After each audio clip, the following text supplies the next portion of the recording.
So just because you have wines for sale on your website doesn't mean anyone's going to come to your website, let alone place an order.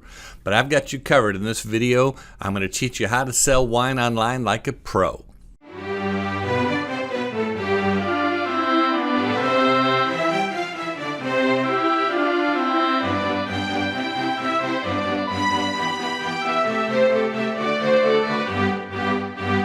The landscape for selling wine online has become ridiculously competitive ever since the pandemic. And if you're still selling wine and you're operating your e-commerce business the same way you did a year or two ago, you're going to get left way behind. But the beautiful thing about the advice in this video is it's 100% within your control. There aren't a lot of things in the wine business, growing wine, making wine, selling wine. There's not a lot of things that are in your control, but everything in this video is. In just a few seconds, I'm going to share a checklist with you, a success checklist, if you will. If you do everything on this list, you're going to be well positioned ahead of your competitors. But before I show you the checklist, I want to talk to you very briefly about the mindset, because this whole thing starts with the right mindset. And here is the mindset. You find and attract email subscribers using SEO and Facebook and Instagram ads, and then you sell using email marketing. Now, this is a big shift from how most people attempt to sell wine online these days. The vast majority of wineries use email to send out boring newsletters that very few people read. And they use Facebook and Instagram ads inviting people to shop now or buy now. These strategies are doomed for failure because you attract with your Facebook ads and Instagram ads, but you sell with email marketing because you have to develop a relationship with them first. The foundation of this new mindset is accepting the truth that people don't come to Facebook and Instagram to shop or to do research. That's the realm of Google and Amazon. People come to Facebook and Instagram to be engaged, to be entertained, connect with friends and family. While they're there, though, they can be attracted to your ads if those ads are created properly. Now, there's no question that having a social media presence is very important when you're trying to sell wine. But most people greatly overestimate their ability to convert those social fans and followers into paying customers. No matter how many fans and followers you have on Instagram and Facebook, it's still not enough to convert them into selling. So you need to have a growing and vibrant social media presence, so keep doing whatever's working. Just understand that the role that your feeds play is a very different role than your advertising and email marketing is. That's a big distinction you got to make as part of this mindset. And wineries that have small budgets, limited resources, are very vulnerable to this reality. They spend a lot of time and money creating content for their feeds, and they wonder why their sales aren't there. Well, you need to have those things, but it's just not enough. So it's really easy to waste money on boosting posts and other things that are never going to turn into any real sales. So here's the checklist I promised. This is a simple checklist that you can use to make sure you have everything in place to be wildly successful selling wine online. Let's go through this list quickly, but let me also tell you, I have this almost the transcript, if you will, of this entire video in a blog post, and I'm going to put a link to that blog post in the description notes of this video, because I'm going to be covering a lot of ground, and you may want to have all that in writing. So just click this link, you'll get the checklist, and you'll get everything that I'm going to talk about in writing, so that may come in handy for you. But for those of you who are a little more time pressed and you just want to press on in the video, I'm going to go through each item on this checklist in this video, so stick with me. The first item on this checklist is a frictionless user experience for online wine buyers.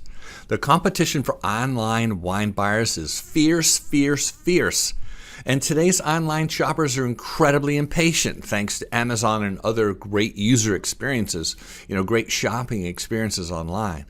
Consumers will not tolerate having to wait for a page to load or to fill out multiple forms or to just have it be a really cumbersome experience. This is really going to be a problem. You've got to fix this.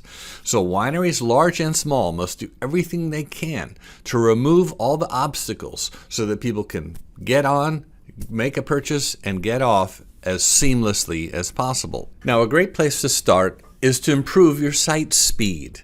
And there's three things you got to consider to make sure your site speed is improving the user experience. One is the page load time. This is a big one. It can be fixed. You might need to get some help, but you're going to have to get on your phone, go to your own website, see how long it's taking the pages to load. You'd be shocked. For some people, it's an incredibly long time, and that's it. You've lost your potential customer. So you got to take care of the site speed. Number two is the execution speed of the web events. As people are clicking around on the site, it needs to be quick, quick, quick, and you need to be able to monitor that. So the best way to do that is, like I said, go to your own website and try putting something in the shopping cart and checking out, and you'll see whether it's clunky or not. The third part of improving site speed is a little more technical, and you could do some more research on this, but it has to do with how quickly the browser parses the document and makes it available for user interaction. This is it seems very technical, but trust me, if you get some help on this, it will make a huge difference in the user experience. A lack of adequate site speed is a huge reason why people bounce off site. So if you're not monitoring your bounce rate, you need to start doing it now. Aim for 70% or less. If your bounce rate is 89, 90, 95, that means you're losing a lot of people. They're coming to your site and they're bouncing. And 9 times out of 10 is because of site speed. Now, your bounce rate is calculated when someone visits a single page on your website and does nothing on that page before leaving. Google Analytics tracks your bounce rate very carefully. So do a lot of website tools, but it's hard to beat Google Analytics for studying your bounce rate on a daily basis. I know this is not very sexy, and many of you might think, well, I didn't sign up for this. I just want to make great wine. Well, this is part of how you're going to sell all that wine. You've got to have a really good user experience on your e-commerce site. A few more very important things about this frictionless user experience. If you want to sell wine online like a pro in today's hyper-competitive environment, you simply must pay attention to SEO. Now, there's a learning curve here, but I learned it, and if I can learn it, anyone can learn it. We use a tool called SEMrush. I'll put a link in the description below to research keywords and make sure that we're optimizing for search engine optimization. We also, on our WordPress website, we use a tool called Yoast, Y-O-A-S-T. I'll put a link in the description for that as well. These tools make a huge difference in how much traffic your site is getting and where you rank on a Google search. Again, this is not very sexy and doesn't seem to have a lot to do with selling wine, but it is essential if you want to sell wine online like a pro. Take the time to learn these tools and use them regularly. Another thing about the frictionless user experience is be especially wary of making users click on too many things to get their order placed. This is a huge way to drive them off your site, and they'll go to somebody else's site where the user experience is a lot more frictionless. And a final note on user experience.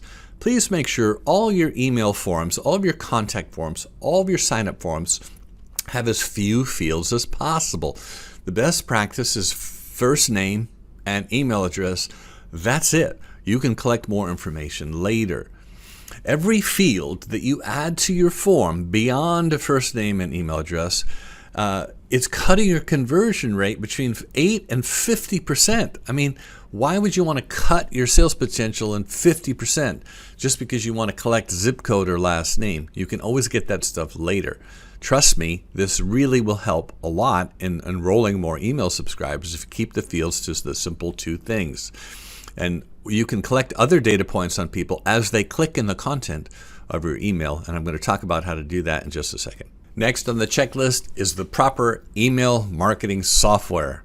Whatever email software you use must allow you to do all of the following things. This is how you can tell if you've got the right software. First, you need to be able to utilize custom forms that can be embedded anywhere in your website, ideally in multiple places. Next, you have to be able to build automations. These are predefined rules to trigger personalized messages based on specific actions that customers take, such as an automated welcome email when somebody first signs up for your list. Next, you have to be able to create custom landing pages. This is important for lead generation, which I'm going to talk about soon. Next, you have to be able to integrate your Facebook and Instagram ads with your email software. You might need a tool like Zapier to do this, but if you can't integrate your Facebook ads into your email software for autoresponders, then you got the wrong software. Next, you have to be able to leverage click segmentation in order to automatically add tags each time a user takes action. So let's say you send out a welcome email, and in the welcome email it says check out our Facebook page, check out our Instagram page, visit our website. As people click on Instagram, they could get an Instagram tag which tells you they're interested in Instagram. This is called click segmentation. And then lastly, when it comes to choosing the proper email software, you need to be able to provide thorough and detailed user engagement reports. You need to be able to run reports to tell you who on your email list is engaged and who is not. Very, very important. Now, many wineries utilize a full stack e-commerce tools, which includes email marketing. Now, some of these are fine, but the best thing you could do is take this list of 6 things I just gave you and make sure that whatever email tool that's embedded in your full stack e-commerce solution can do all these 6 things.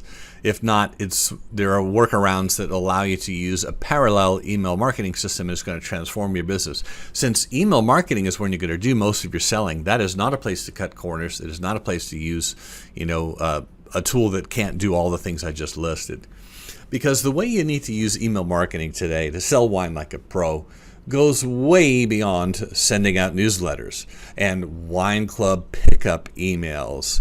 So you need to educate yourself and make the necessary upgrades to your email marketing software. And look at it this way. Compared to other ways you can spend your money in sales or marketing for wine, email is cheap. Even the most expensive email software, which is often based on how many subscribers you have, it's still dirt cheap compared to other ways that you could be spending your marketing money. Next on the checklist is streamlined email sign-up forms on multiple locations on your website. I'd hate to hazard a guess of how many wineries are getting this wrong today. Pause this video, go look at your website, see how many forms you have, and see how simple they are to sign up, because this could make a huge difference. If using email to sell is the best way to do it, and you're not optimizing how to enroll new email subscribers, you're going to get left behind. So there's 2 key things you need to get right when it comes to email sign-up forms that are embedded on your website. 1, keep the required fields to an absolute minimum, like I just said. First name and email address, that's it. You'll see a huge difference in the uptick of your subscriber growth. The second thing is give people a very compelling reason to sign up. You can't just say, join our newsletter and give them a form. That is pretty much useless. Give them something to go by. Give them a reason to sign up. There's plenty of more time to gather information on the users, but you can't get those users unless you give them a compelling reason to sign up. Now, it is very tempting to try and obtain key information such as last name and zip code, but the conversion rate drops dramatically once you start adding these fields. And when it comes to creating compelling reasons for people to sign up, there's just nothing worse than saying join our email list. Consider this, there's 1.8 billion websites on the internet, and all of them are trying to get people to sign up for their email list. So if you want to sell wine online like a pro, you're going to have to do a lot better than that. Spend some time with your team brainstorming some reasons that people should sign up for your email list. Maybe they're going to be the first to know about new releases. Maybe they're going to be the first to know about highly allocated wines, the first to know about specials, special events at the winery. Sit down with your team, make a short list of all the great benefits people are going to get if they sign up for your email list, and make sure you put those in your email sign-up form. Next on the checklist is auto-response welcome emails for new web signups. Just about every day I'm on the internet and I'm looking around at different wineries' websites, and occasionally I will go ahead and sign up for the email, then to be on their email list. Then I quickly go over to my inbox and wait for the confirmation email. I can't tell you how many times it never shows up. There's no autoresponder. Now, this is a very easy thing to do. You set it and forget it, and it can make a big difference over time when you're trying to sell wine, because you're going to use email to get to know these people and build trust. And the best way to do that is to automate your welcome email. So if you're fortunate enough to have someone visit your site and they sign up for your email list, that auto email is going to lock them in and keep them around for the long haul. Now, so there's basically, there's 4 things here. I want to go over 4 things that you should have in your welcome email. And keep it very short. People will not read. People open an email and they see a lot of text, they bounce right away. So keep it really short, but try to strive to have these 4 things. 1, thank them for signing up. My welcome email says, "Hello, Edward. Thank you for signing up for X." Number 2, welcome them heartily and sincerely, not in a smarmy used car kind of way. Just greet them like you would a friend. "I'm so glad you're here. I can't wait to show you around." Number 3, show them around. Highlight some of the unique features of your website by inviting them to click on this or click on that. Maybe you've got a special food and wine pairing section. Maybe you're especially proud of your Instagram feed. Show them where they can get to know you better by providing a few links in the welcome email. And the last thing is make sure you set up all of these links with click segmentation, so that as people click on stuff, they're picking up tags and you're able to segment your list based on what people are interested in most. If you have a link to your food and wine pairing section or your masterclass on cheese and wine pairing, and they click on that, they'll get a tag for that showing they're interested in that topic, which will come in handy later. Now, the best thing about automated email sequences is they are just that. They're automatic. They work 24/7, and they're doing a great job of warming up your new subscribers. Do not try to sell people anything on your welcome email. Now, the exception to that is some kind of a first-timer discount code or 10% off your first purchase. Those are fine. Just put it down near the bottom. Make it more subtle. Don't lead with that. Next on the checklist is personalized communication via email. Emphasis on the word personalized. Now, this is subtle and it's easy to miss, but it's very powerful. Most people think of newsletters and email blasts when they think of email marketing. But there's so much more to effective email marketing than just newsletters and blasts.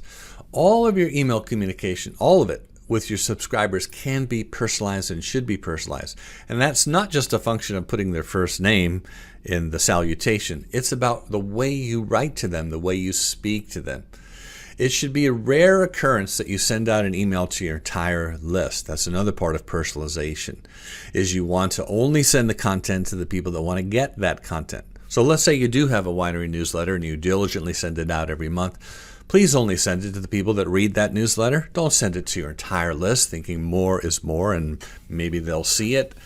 As you use click segmentation and assign tags to your users, now you can create smaller groups based on their interests. So let's say you have a tag called Red Wine Lovers and another tag called Has Visited the Winery. You would be speaking to those groups in a different way if you want to personalize your communication. And believe me, this makes a big difference in the open rate, because if they like the email they got from you today, they're more likely to open the future emails. So personalizing both in the way you write to them and the way you segment them by interest will have a huge difference. Now, I have a 55% open rate lifetime on my whole email. I've sent out over 34,000 emails. This is a big key to that. In fact, I have a great video about how I achieve 50% open rates consistently. I'll put a link in the description to that video. Another great tip to help you sell wine online like a pro is to keep your emails as short as possible. And that means resisting the urge to stick a lot of images in there. For most of your communication, it should be really short, text only, highly personalized. You will see a huge difference in your open rates. People just don't have time to read all the stuff that you cram into your emails. This is not going to fly. But people will read a short, concise email, and they'll pass over something that's too long. Look, the objective of email marketing is to slowly, over time, build a relationship with these people, build trust. You can't do that if they're not opening and reading your emails. Next on our checklist is creating compelling lead magnets. Now, if there's one online marketing tactic that gets overlooked by most wineries, it's certainly this one. Lead magnets allow you to engage in a pull strategy versus a push strategy that results in much higher conversions. If you bring new subscribers onto your email list in a high quality way and qualify them really well, you have a much better chance of them converting into a paying customer, and compelling lead magnets are just the ticket for this. Lead magnets are everywhere on Facebook and Instagram, and after watching this section of the video, you'll start seeing them everywhere. Somebody is offering something of value in exchange for the email address. This is what lead magnets are. And wineries can make good use of this too if they know how to do it. Now, I'm not going to spend time today teaching you how to create lead magnets and use them, but I have other resources that will go deep into that. I have a whole 1-hour video on just precisely this, how to use lead magnets to attract more email subscribers. I'll put a link in the description below. For now, let me just say that a lead magnet is a piece of content that has value, a guide, a checklist, a how-to. People are busy and they love to gravitate towards a quick one-page thing that tells them how to prepare for a dinner party without being overwhelmed, how to choose 6 wines with 6 dishes. Just something. Use your imagination, but come up with something that is valuable. And you may have to try a couple of different versions and test this out. What your email list needs most is a continual stream of new subscribers. Fresh subscribers coming in because they wanted to come in and they were drawn in by your lead magnet. This is gold.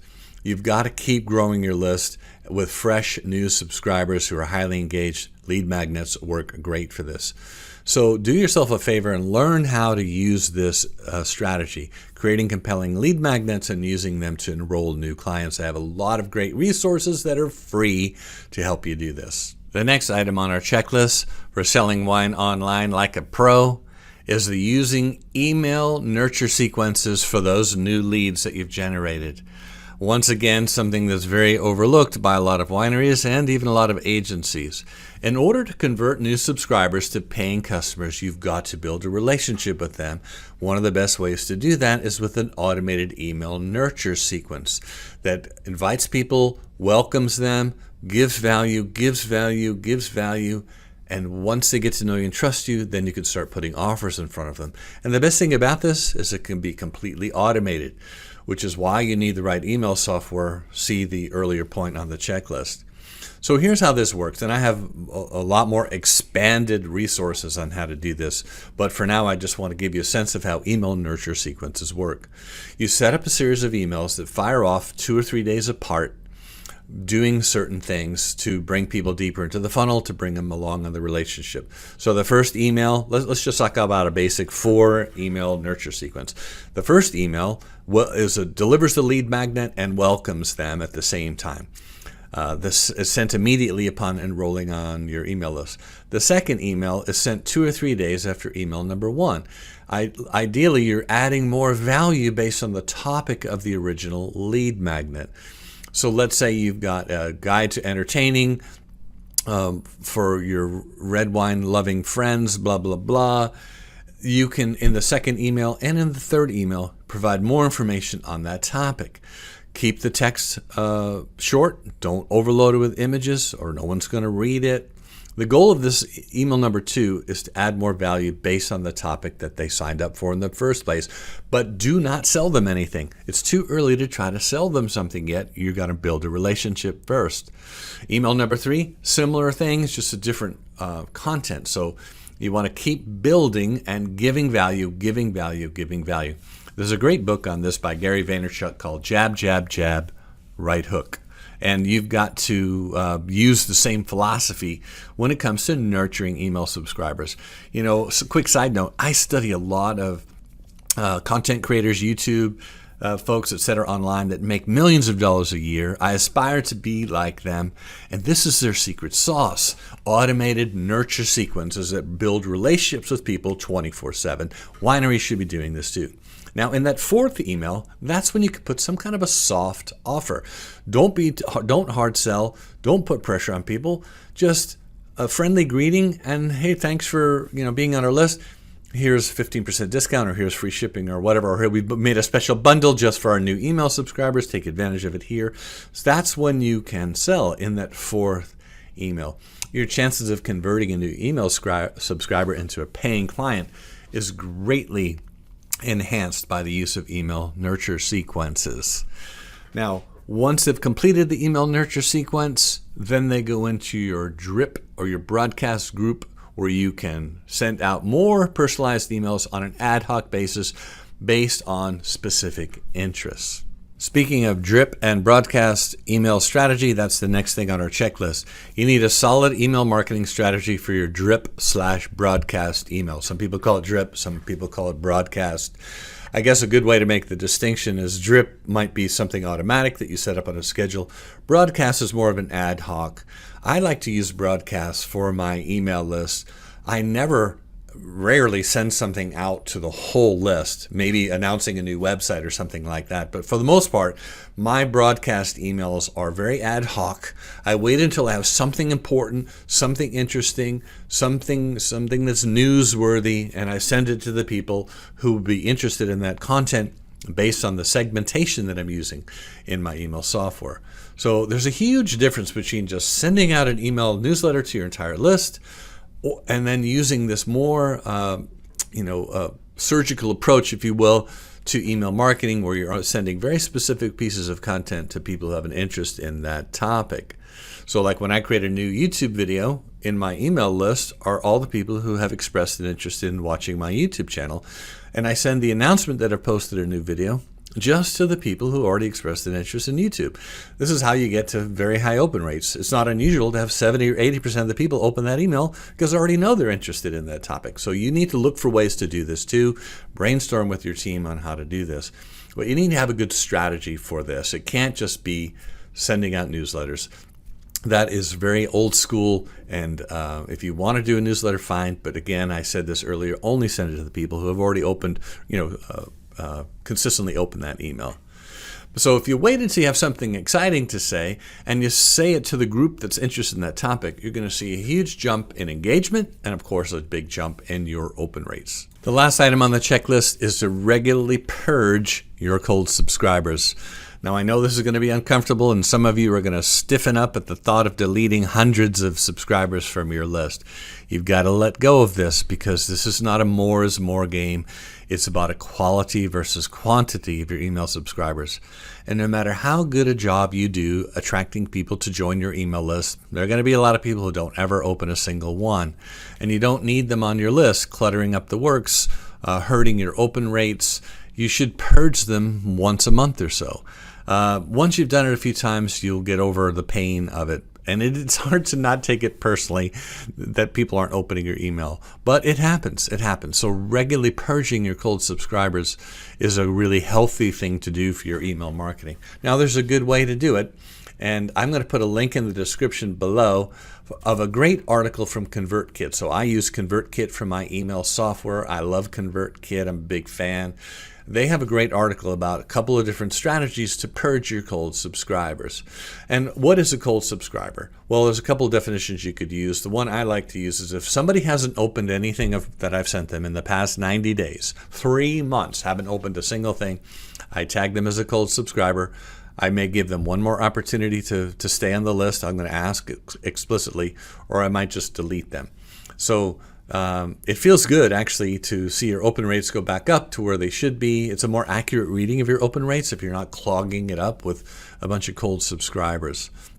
So no matter how interesting your content is, if people aren't opening it, they're not doing you any good.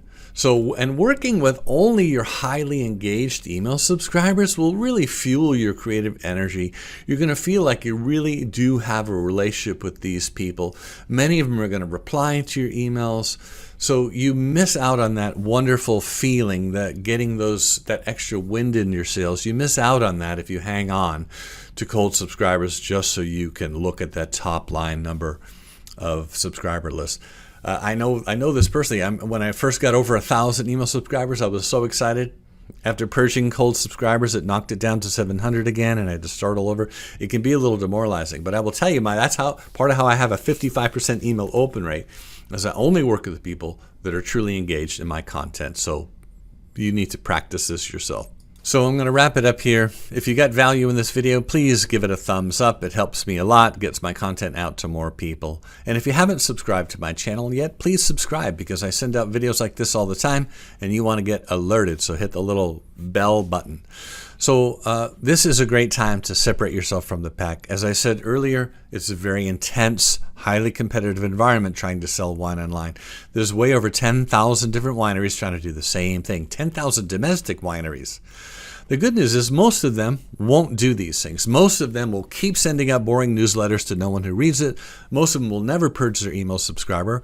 They only send out emails when they have a newsletter or a wine club pickup. And that's good news for you. Most of your competitors will not upgrade. I created this video, though, to show you how to sell wine online like a pro.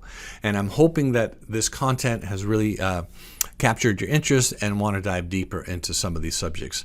Now, we have several ways that we can help. Most of them are free. I'm going to pack the description below with free links to various webinars, seminars, etc., that you can dive deeper into this. I have over 60 articles on my blog, over 80 videos on YouTube, and I have a section on my website for digital advertising. Feel free to look at it. I would also love to talk to you personally. I like meeting new clients and talking to people, so if you have an interest, just reach out. Now, we do have an online school called the Salisbury Creative Group Academy, and there's lots of online courses that you could take. This is one of the most economical ways to take your skills to the next level. One of our most popular courses is how to leverage Facebook lead ads, so I'll put a link in the description for you to check that out. Anyway, thanks for watching. I hope this content was valuable to you. Good luck in your selling online.